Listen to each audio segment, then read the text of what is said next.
போட்டின்னு சொன்னாலே நம்ம எல்லாருக்கும் என்ன ஞாபகம் வரும்? ஜெயிக்கணும் ஜெயிக்கணும்ன்ற ஒரு வேகம், சில சமயம் டென்ஷன் இல்லையா? ஆனா இது எல்லாத்தையும் தாண்டி ஒரு சூப்பரான ஒரு ஆரோக்கியமான போட்டியும் இருக்கு. அது என்ன? வாங்க அத பத்தி தான் இன்னைக்கு பார்க்க போறோம். ஒரு போட்டியில தோத்து போனா உங்களுக்கு எப்படி இருக்கும்? செம்ம கடுப்பாகும்ல.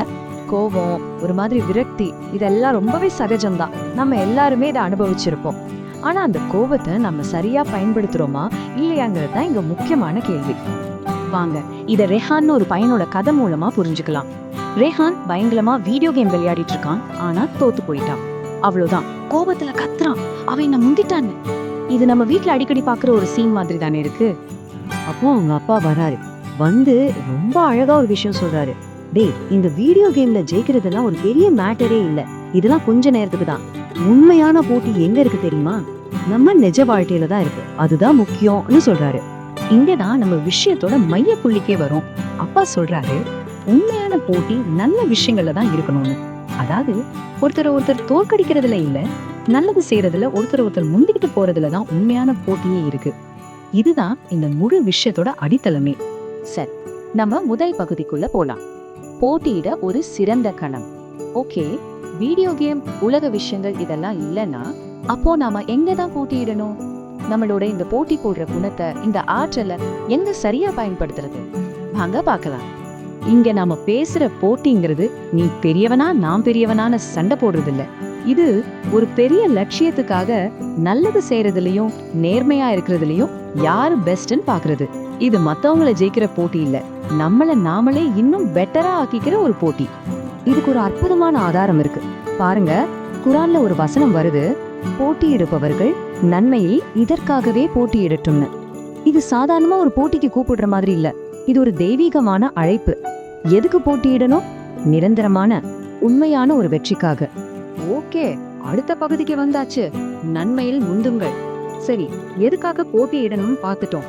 ஆனா எதுல போட்டியிடணும்? அந்த போட்டிக்கான ஃபீல்ட் என்ன? அதுக்கான பதில தான் இப்ப பார்க்க போறோம். இந்த வார்த்தையை கவனிங்க, பஸ்தபிக்குல் ஹைராத்.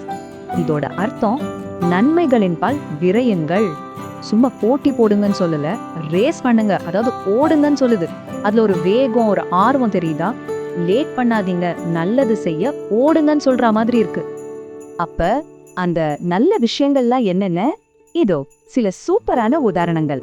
நம்ம அப்பா அம்மாவுக்கு உதவுறது, கஷ்டப்படுறவங்களுக்கு கொடுக்கறது, பொதுவா நல்லது செய்யறது, அநியாயத்துக்கு எதிரா நிக்கிறது, ஏன் மத்தவங்கள மன்னிக்கிறது கூட ஒரு போட்டி தான்.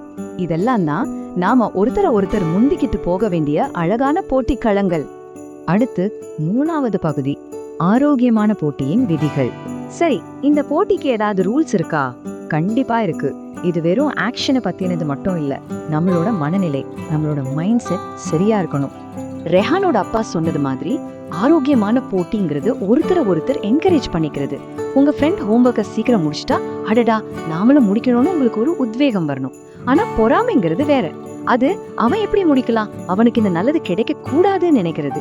இதுதான் ரெண்டுக்கும் இருக்கிற பெரிய வித்தியாசம். இந்த ரூலுக்கு ஒரு ஆன்மீக அடித்தளமும் இருக்கு. இறைவன் என்ன சொல்றான்னு பாருங்க. அல்லாஹ் சிலருக்கு கொடுத்திருக்கிற சிறப்புகளை பார்த்து நீங்க பேராசைப்படாதீங்கன்னு. அதாவது ஒவ்வொருத்தருக்கும் ஒவ்வொரு திறமை இருக்கு, அதை வச்சு நீங்க நல்லதுல போட்டி போடுங்க, அடுத்தவங்களை கிடைச்சதை பார்த்து பொறாமப்படாதீங்கிறது தான் இதோட சாரம். இப்போ நம்ம கடைசி பகுதிக்கு வர்றோம், உண்மையான வெற்றி. சரி, இவ்ளோ கஷ்டப்பட்டு நல்லதுல ஓடி போட்டி போடுறோமே, இதுக்கு என்னதான் பரிசு? இந்த போட்டியோட மெகா பிரைஸ் என்ன? வாங்க அது தெரிஞ்சுக்கலாம். முதல்ல ஒரு விஷயத்த நாம தெளிவா புரிஞ்சுக்கணும். இந்த உலக வாழ்க்கைங்கிறது ஒரு விளையாட்டு, ஒரு பொழுதுபோக்கு மாதிரி தான். இங்க நாம ஜெயிக்கிற கோப்பைகளும் வாங்குற பட்டங்களும் கொஞ்ச காலத்துக்கு மட்டும்தான். அப்ப உண்மையான பரிசு என்ன? இதோ பாருங்க, இந்த நன்மையோட பந்தயத்துல ஜெயிக்கிறவங்களுக்கு கிடைக்க போற பரிசு என்ன தெரியுமா? 1, இறைவனோட மன்னிப்பு. 2, வானம் பூமி அளவுக்கு பறந்து விரிஞ்சிருக்கிற ஒரு சொர்க்கம். 3, இது யாருக்காக ரெடி பண்ணப்பட்டிருக்குன்னா, கடவுளையும் அவரோட தூதர்களையும் முழுசா நம்பினவங்களுக்காக. யோசிச்சு பாருங்க, உலகத்துல எந்த பரிசாவது இதுக்கு ஈடாகுமா? இதுதான் மகத்தான வெற்றி. சிம்பிளா சொல்லணும்னா, இந்த நன்மைக்கான போட்டியில ஜெயிக்கிறவங்களுக்கு கிடைக்கிறது தற்காலிகமான கைத்தட்டல்களோ மெடல்களோ கிடையாது. அது ஒரு நிரந்தரமான, முடிவே இல்லாத ஒரு பெரிய பாக்கியம். சரி, இப்ப ரொம்ப முக்கியமான ஒரு கேள்விக்கு வர்றோம்.